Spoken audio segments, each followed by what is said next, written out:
Baik, selamat pagi, siang, dan sore, Mas dan Pak Budi. Saya mohon izin mengenalkan diri dahulu. Saya Antonia Dia pening dengan tanda formal 92923 101. Dan hari ini saya akan mempresentasikan tentang hasil rancangan office saya yang berjudul Redesign Area Kantor Dosen Aktuaria dengan konsep biokontemporer modern yang mencakup fleksibilitas gerak dan warna identitas aktuaria. Untuk rancangan office ini saya menggunakan metode design thinking yang dimulai dari tahap understanding. Understanding ini isinya tentang latar belakang dari departemen aktuaria itu apa saja, lalu tentang rumusan masalah, tujuan, dan manfaat, tentang untuk apa sih area kantor dosen di departemen aktuaria itu perlu diredesain dan apa saja manfaat dan tujuannya. Berikutnya masuk ke si literatur. Lebih tentang apa saja definisi kantor, tujuan kantor, lalu jenis-jenis kantor yang kemudian dibagi menjadi tiga, ada open plan, closed plan, dan semi open plan. Berikutnya ada kategori kantor yang dibagi menjadi empat, yaitu commercial office, industrial office, professional office, dan institutional atau government office. Untuk studi pembanding, saya menggunakan kantor Pucat Games di Turki yang berfokus pada produk pembuatan game. Dan di sini yang membuat tertarik adalah, yang membuat saya tertarik adalah di sini terdapat fasilitas seperti gym, bioskop, yang dimana ini tidak umum di kantor-kantor biasanya. Dan ternyata fasilitas ini diperlukan untuk menjaga kreativitas para karyawannya tetap tersalurkan agar produk mereka tetap terjaga kreativitas. Berikutnya masuk ke tahap empathize. Empathize ini tentang company profile. Profilnya departemen aktuaria apa saja bidang minat yang diberikan. Lalu tentang visi misi dari departemen aktuaria. Lalu tentang struktur organisasi di departemen aktuaria dipimpin oleh kepala departemen. Di bawahnya ada sekretaris departemen dan kepala laboratorium.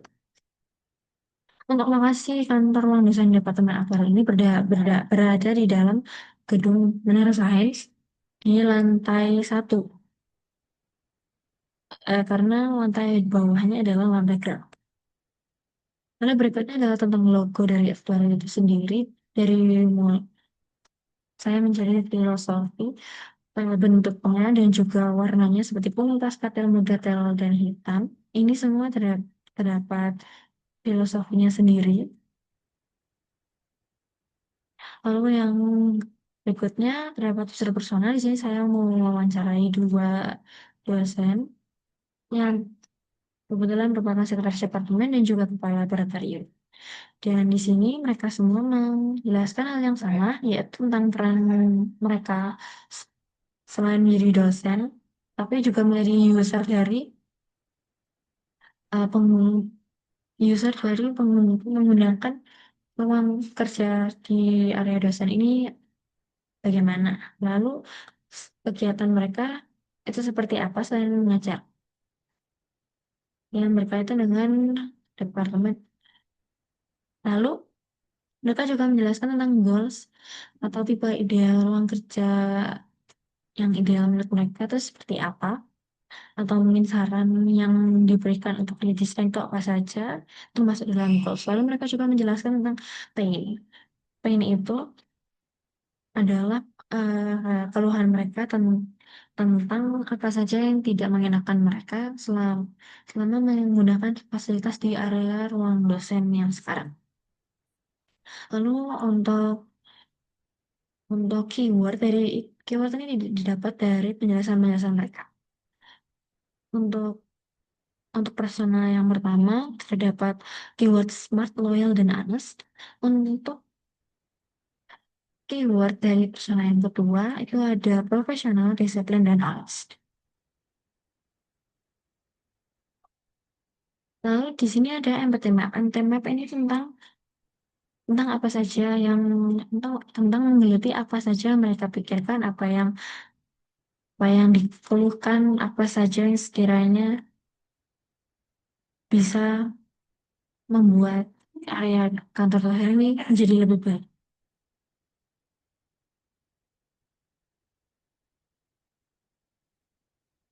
Lalu berikutnya ada user journey map. Ini user journey map lebih kepada analisa per ruangnya, per ruangnya, apa saja keluhan dari satu ruang itu dan apa keuntungannya, apa, apakah perlu di redesign seluruhnya atau hanya beberapa sisi saja atau malah tidak perlu.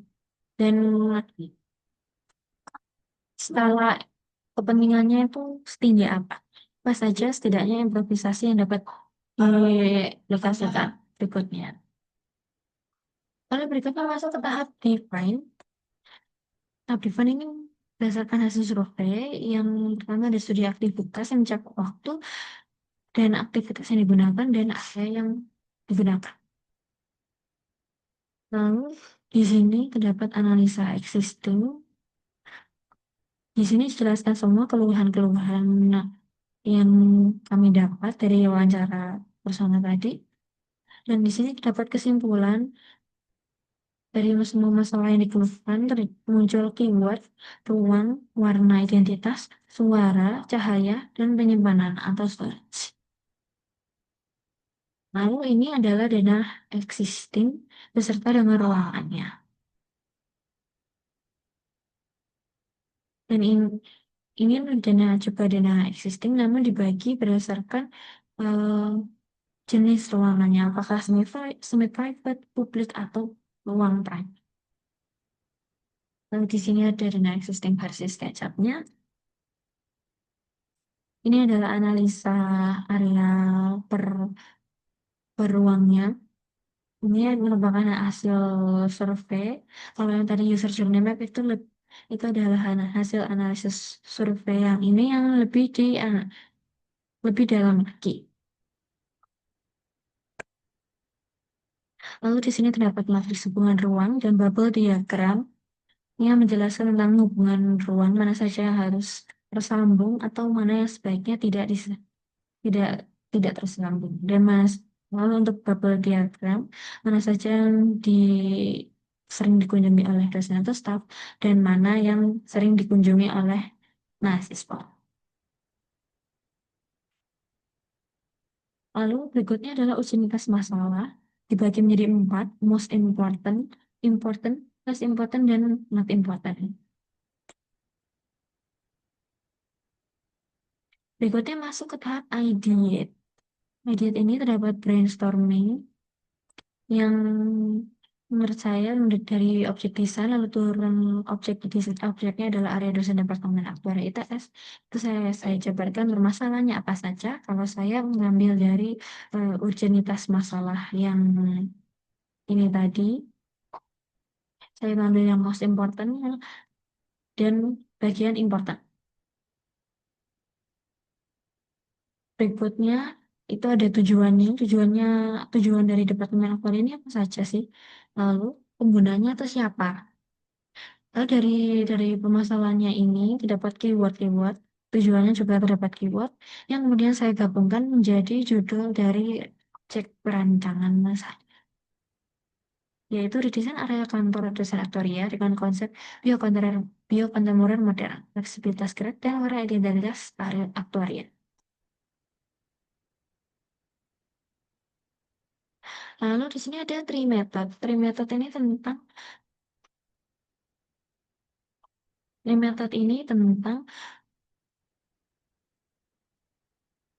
tema yang kemudian membentuk tema dari objek office saya.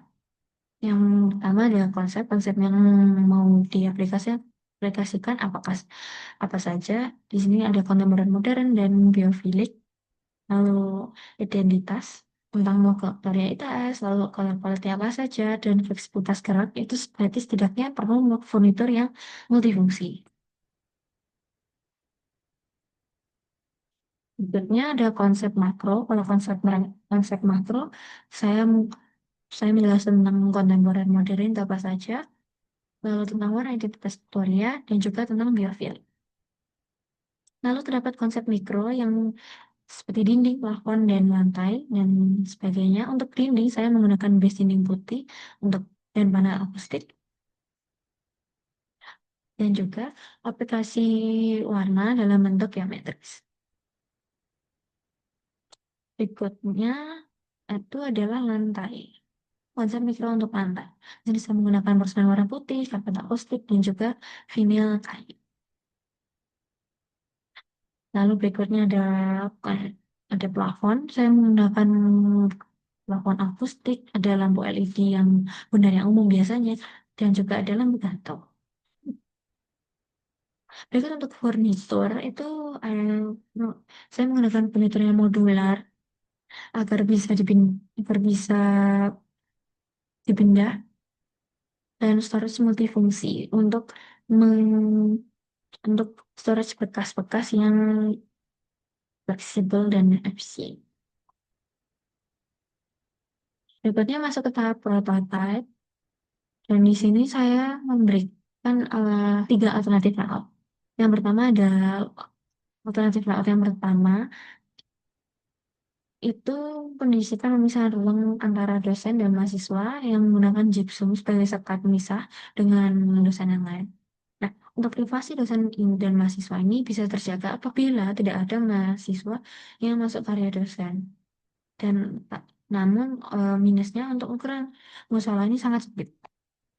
Berikutnya ada alternatif yang kedua. Untuk alternatif kedua ini, area dosen masih terjaga privasinya. Namun tidak eh, namun tidak tidak tidak cukup untuk jumlah dosen yang sekarang semakin meningkat. Karena sekat gypsum juga mengurangi ruang pergerakan. Lalu berikutnya ada alternatif yang terakhir, yaitu alternatif tiga, membentuk semi open plan. Dan di sekatnya itu bukan berupa gypsum, tapi berupa storage, sehingga bisa saling menghadap ke satu sama lain dan bisa lebih efektif daripada apabila sekatnya adalah gypsum. Eh, un- Lalu di sini dibentuk ruang eksekutif yang terdiri hanya dari kadep dan sekdep, dan juga ruang tamu apabila ada tamu dari luar ITS yang mungkin akan datang untuk melakukan kerjasama atau apa sebagainya. Kalau di sini musola itu bisa ukurannya lebih besar dan cukup. Terakhir ada tes. Tes ini ada tentang weighted method. Weighted method ini tentang memilih dari tiga alternatif terakhir. Di sini saya menjabarkan parameter apa saja sekiranya yang menunjukkan bahwa area kantor ruang dosen Departemen Aktuaria itu sudah pas. Saya paparkan di sini parameternya apa saja, dan mendapatkan hasil nilai tiga di bawah ini, dan menjadi alternatif, dan yang menjadi desain utama itu adalah yang poinnya paling tinggi, yaitu 7,7 di alternatif 3. Pada itu saya menggunakan eh, layout yang ketiga, dan ini adalah hasil renderan dari alternatif layout 3 tentang ruang terpilih. Dan ruang terpilih saya itu adalah ruang rapat dan juga ruang eksekutif. Ini adalah untuk hasil render untuk ruang rapat, dan ini adalah hasil render untuk ruang eksekutif. Sekian dari saya. Terima kasih.